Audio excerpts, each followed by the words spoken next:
Okay, magandang gabi sa inyong lahat. Nandito na naman tayo para sa ating isa pang usapan. Ito, ayan sila, yan. Yung bakla, ginaw na ginaw, oh. Wow, 1 taon nang nakakalipas ang kanyang towel. Ayun, no, walang ginawa kundi paghawak ang cellphone, di mo na makausap. Diyos ko, Panginoon.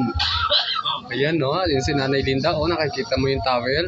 1 year in the making. Oh, tapos ito si Gina, oh, walang trabaho. Bakit ka mo rest day? Nagre-rest day din pala. Akala ko minsan araw-araw nagtatrabaho eh. Ito nga pala si Tita Pet, si Marimar, na sinabi po natin doon sa ating vlog na kung sino man po ang merong butihing puso ay pwede naman po magbigay sa kanya. Sa GCash ko, mahirap na, ibibili na lang natin ng gamot, no? Para walang problema po. Kaya si Nanay Linda, oh, Nanay Linda ay merong problema. Alam mo kung ano yung problema niya? Nilalamig siya. Siyempre, Pasko, nilalamig siya. At tsaka pera daw. Barok, baka naman pwede. Baka naman, sabihin mo nga. Ayan. Ayan si, papasko.